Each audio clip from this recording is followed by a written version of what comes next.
Yo, yo, yo, what's up, everybody? Thank you for tuning in to yet again another fantastic indie creator interview. It's your Cape Crusader Cody, and we are keeping it geekly with our new friend, Evan Carothers. We're here to break down Mixology Noir Book 1 and everything in between. Evan, welcome to the stream. How are you doing tonight? I'm doing great. How are you? Not too bad. I had the chance to read Vesper, and holy crap, this is such a dark and wild ride. I always love how it starts with like a drink recipe too. I think, that was such an interesting twist. Before we dive too much into the Mixology Noir Book 1, let's kind of break down who you are and how you got into creating indie comics. Yeah. So I've had a side business for a number of years, 6 or 7 years now, where I create stuff for tabletop gaming. 3D printable models, like supplements, all that kind of stuff. Oh, that's so cool. And part of what I did for that was creating a whole sci-fi world that I was ideating on with miniatures, like 3D printable spaceships, all that kind of stuff. So the idea just kept going in my head. And I've always been a storyteller, doing tabletop gaming and stuff. And I just decided one day, why not move it into comics and tell my story start to end? So the first comic I created was called The Ignis Quadrant, which just wrapped up with a volume 1 Kickstarter a couple months ago. So that was 6 issues of a space western inspired by Firefly, Cowboy Bebop, Star Wars, stuff like that. And I always loved reading comics, loved creating them even more, and I'm hooked. So just dove in head first now, and I have a ton of projects coming. That's so cool. So you, how many Kickstarters did you say that you ran for that series? So for the Ignis Quadrant, there was 5. So there was, one was on Indiegogo because I wanted to try the platform, but the other 4 were on Kickstarter. So how was your experience kind of like diving into like creating your own series like that and then, publishing it like that, self-funding? Yeah, it's interesting. I mean, I mentioned my side business before, EC3D is called. I've done 30 Kickstarters for that business in tabletop gaming. So I have a very deep understanding of, what goes into creating a Kickstarter, the graphics, the marketing, all that stuff. So I thought it was going to be a one-to-one transition into comics. I'm like, how different can it be? You do marketing the same, everything the same. It is not the same.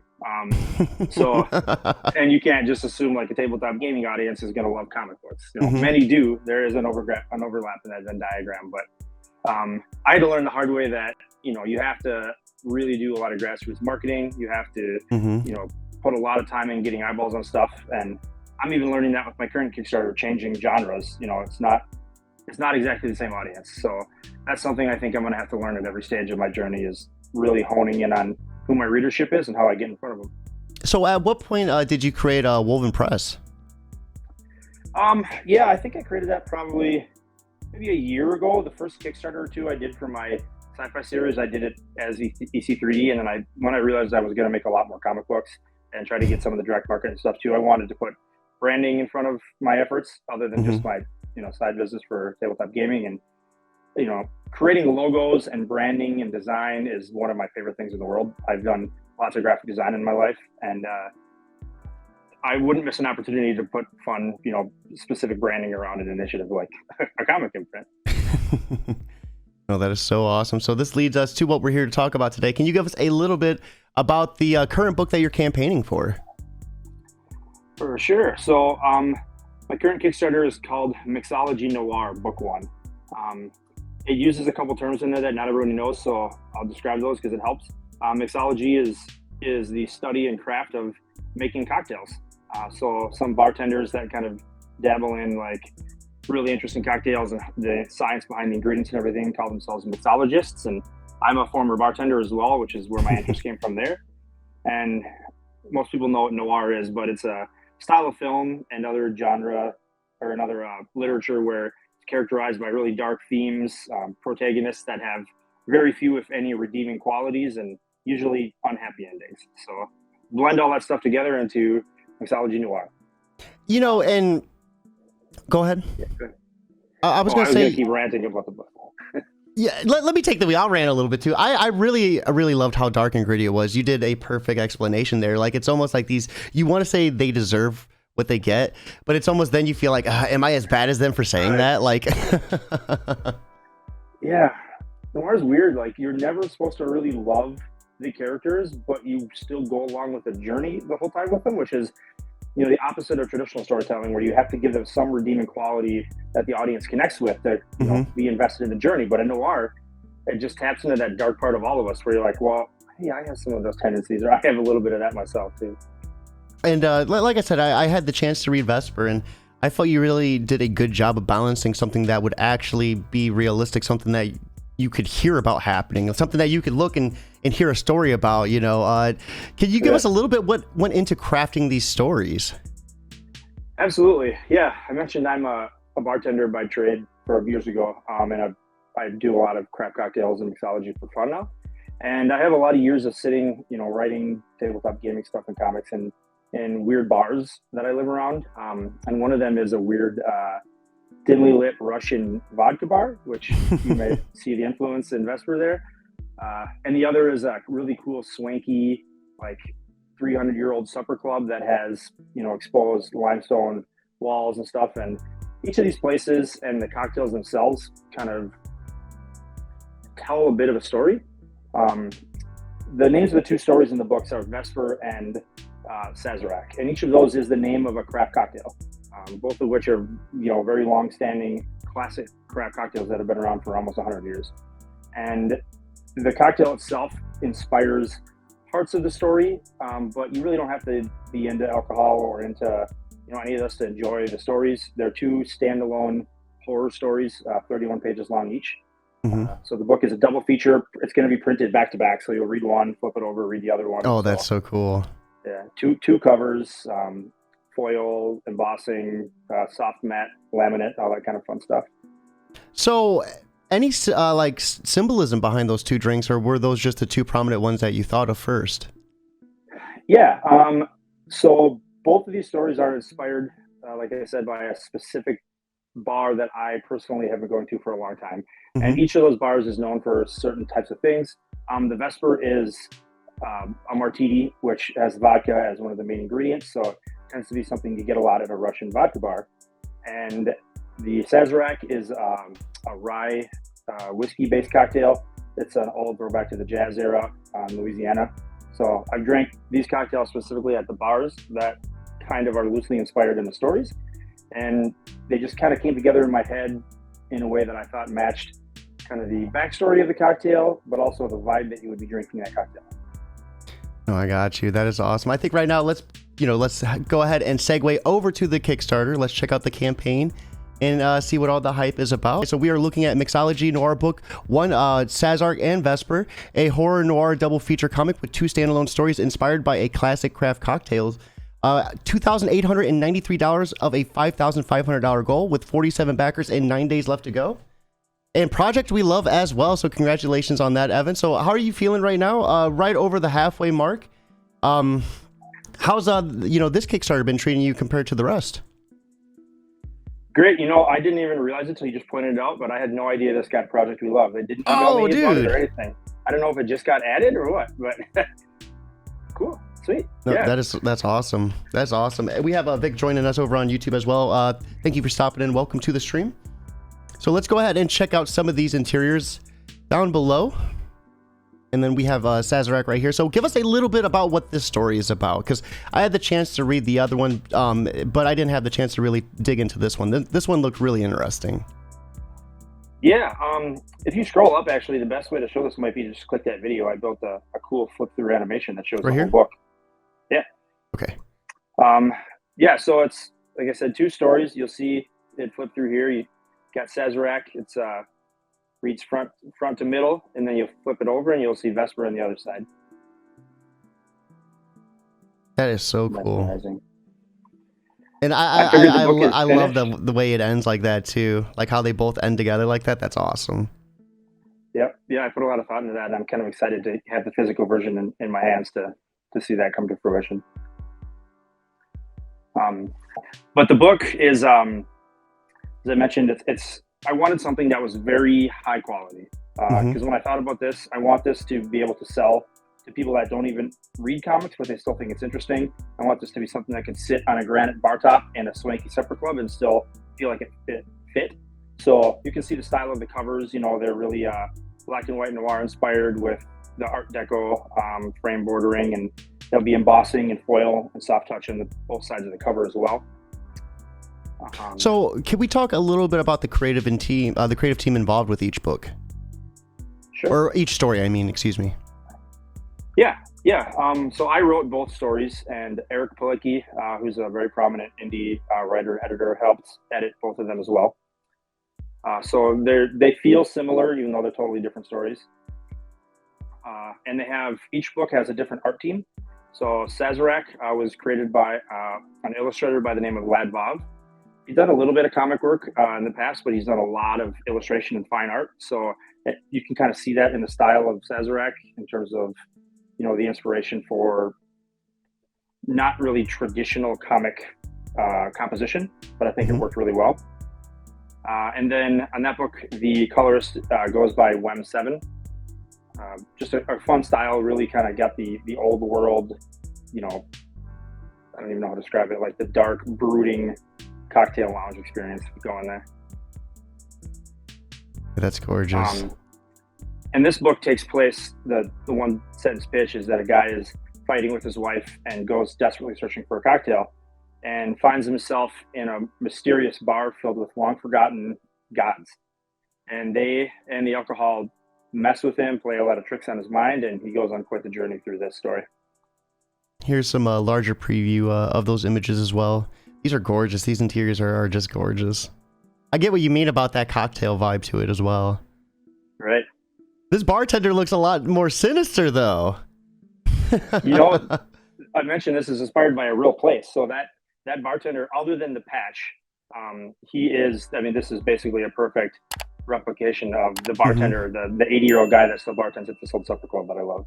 I love like the wolf and the bird, engraved in the wood too. That's gorgeous. That's awesome. Yeah, so if you're into ancient gods and goddesses and that kind of history, there's a lot of fun lore in here related to that. So let's talk a little bit about Vesper as well. I'll go up here and scroll up here so we can take a look at the creative team as well.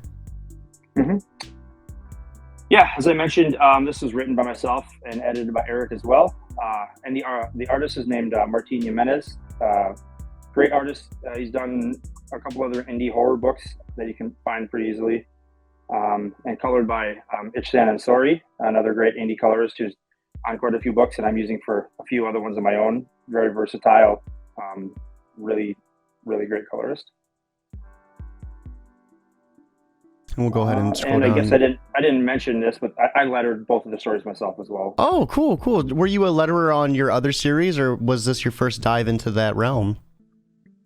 I lettered some of the later issues, but not the initial series or initial issues. I learned how to do it over the last year and a half, and it's become a very, very big passion of mine. Mm-hmm. And I can say as a writer, it's so much fun to go through the iterations of writing a script and then going through the art editing and everything. But then when the words go on the page and I can design them myself, it's easy to tweak stuff, reflow stuff, and determine what you want to tweak very, very rapidly. Because you don't have to reach out to the writer, right? You just do it yourself. Yeah. And then these interiors, of course, are gorgeous too. Yeah, I know you want to talk about tips at the end, but I will say every writer, if you have the means to learn how to do lettering, it's such a godsend to be able to letter your own books. So did you do these like sound effects as well? Yep, I did everything. Yeah, these are gorgeous. I love it. Like the sob and the weight. Like this is awesome. The slam. This is gorgeous. Yeah, my personal tendencies for lettering tend to be a little bit more like brush type fonts and stuff that looks more hand lettered than digital lettering. And it tends to lead to like a more, I don't know how to describe it, a less traditional comic look to pages, but one that I think, adds a little bit of grit to the pages as well. So let's go ahead. We'll check out some of these pledge tiers too.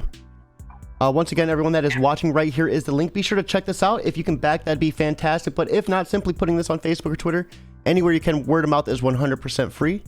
And we're going to be taking a look at some of these pledge options right here. You can get the digital of this for $12.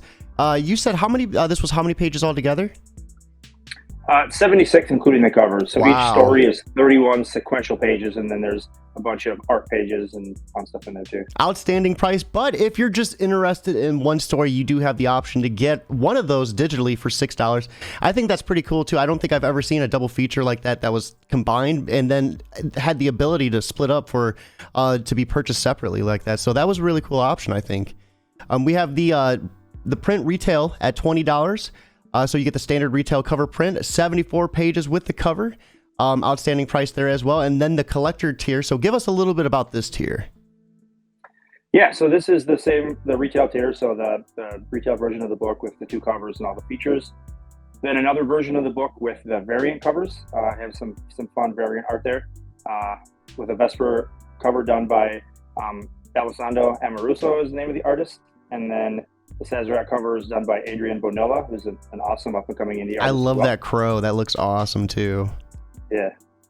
Yeah, and then there's a really great artist I've worked with recently a lot called Diego Porto, who's a traditional illustrator. And he did that art print in the left, which gets included. That's going to be printed in soft touch suede. So something cool you can, put in your home bar or just somewhere if you like kind of dark, Poe-ish style art. And then a cool die cut sticker. That's awesome. And then we also have some add-on options as well. You can get a additional print for $18 or one of the variant cover prints for $20. And right here is a larger image. This is gorgeous too. Really love this crow with like the bloody handprint. Yeah, they came together super well. And then some of your previous work too? Yep. Yeah, the Ignis Quadrant. I mentioned that's a space western inspired by Firefly, Cowboy Bebop, Star Wars, that kind of stuff. Super, super fun story if you're into violence, space, drugs, rock and roll, everything that can come together in a fun sci-fi adventure like that. That's awesome. It's 160 pages, really long, fulfilling story. So $25 for a trade of that. Outstanding price too for 160 plus pages. Wow, this is one outstanding campaign. Let's go ahead and switch over back to our original camera. Everyone that is watching, once again, there is the link. Be sure to check it out. Now, after going through that Kickstarter, what would you like to say to anyone who might be on the fence about backing this? If you just had like a few moments to kind of help them push them over that edge. Yeah, obviously, like I said earlier on, it's there's themes related to drinks and alcohol and stuff in there, but it is just a soft inspiration. This will appeal to anybody who likes horror, noir, or even kind of crime type books, and they're both longer than standard comic issues and are fulfilling individual stories. So I think even if you want to just get a single story, you'll more than get your money's worth.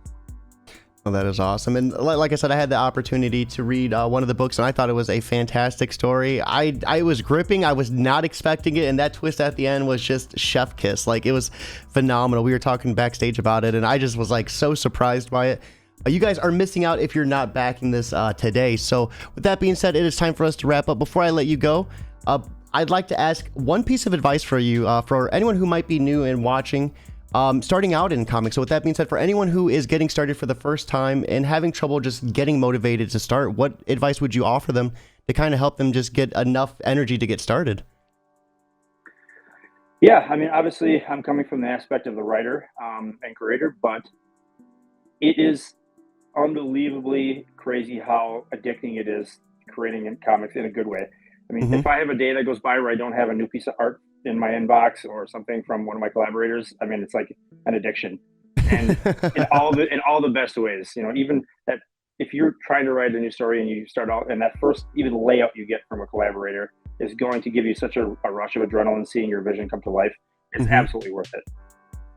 Oh, that is awesome, and I think for anyone out there that is hesitant or just waiting to kind of to seize the moment, once you get a taste of it, that's game over. It's just going to be an avalanche from there. So before, actually, let's hold up.